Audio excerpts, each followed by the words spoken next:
Say, I have no idea that there is inspiration as an architect, but I do know that my entire life was shaped by the spot. My mother worked at the Sears Tower. I would never call it by any other name.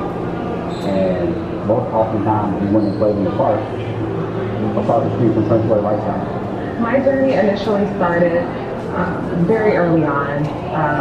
In elementary, third grade, I was accepted into the Gifted Arts program, and every year we had a fundraiser that involved us contributing some medium of art to raise money for our annual fundraiser to get gifts for all the students in the school. And my contribution to that fundraiser was drawing buildings, magazines, books, anything I could get my hands on. I would draw the building verbatim and contribute that as my submission for the fundraiser.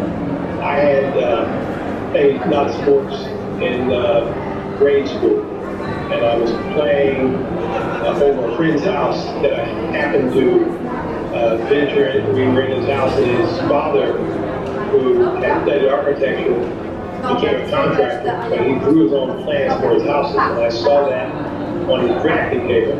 And I'd never seen anybody draw those kinds of things. So I became very, very intrigued and interested. And therefore, that started the interest. Not understanding what profession that was about, but I just knew I wanted to draw buildings. I wanted to design buildings.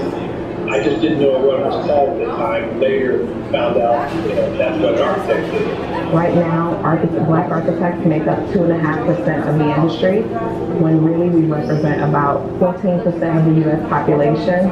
So there's a huge discrepancy in us representing the communities that we serve. And so it's so important for me to just really raise awareness about our industry and to continue to advocate and be an activist in spaces for Black voices.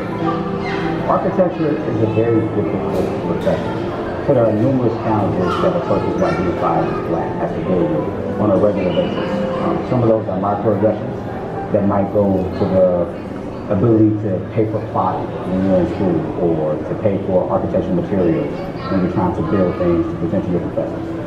It can go all the way to the level of a macroaggression or full-on aggression, when you might have a professor who tells you you're not meant to be an architect, or you shouldn't be here, or choose another discipline. Which is something that I actually was told when I was in my undergraduate education.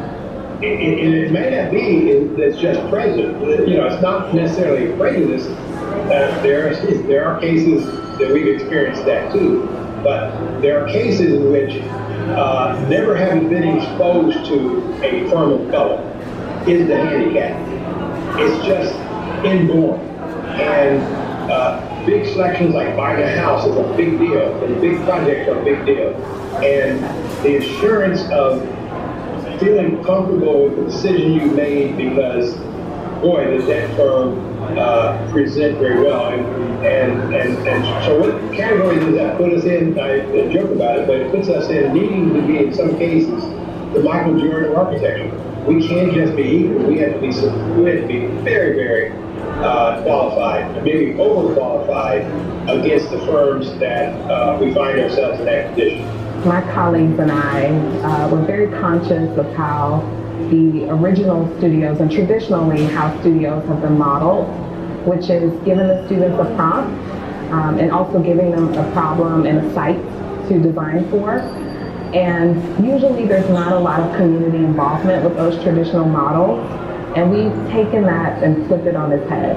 So essentially, our students are given a community, and through their engagement and collaboration and research, they then come up with their own prompt and their own problem that they want to solve, and also engaging that community along the way so that they understand what an enriching community process is, because that is truly how we work in the industry now.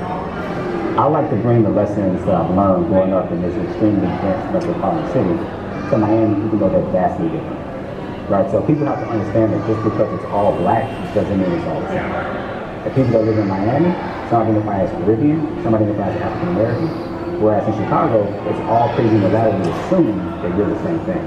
And so I'm able to manipulate those legacies, manipulate those histories, take them into the classroom, and then allow students to understand how they can inform the way we design future cities. Because there's no accident that highways link to black neighborhoods. It's no coincidence that we don't have many trees in black neighborhoods. These are all planned. These are all by design. The people who plan and design cities purposely do the worst things to the neighborhoods that are filled with black and brown. And I'm committed to making sure my students understand that. I'm committed to making sure they don't feel ignorant. I'm committed to making sure they understand how to design better cities, more equitable cities, even if it's a more difficult process. Because if you don't engage the residents, if you don't engage the constituents, you're doing a very crappy job. If the industry feels lonely, you are not alone. If you feel like you are not heard, keep speaking. If one door closes, 3 will open. Never give up.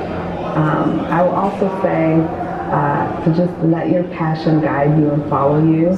And if there is no well to drink from, dig until you create one.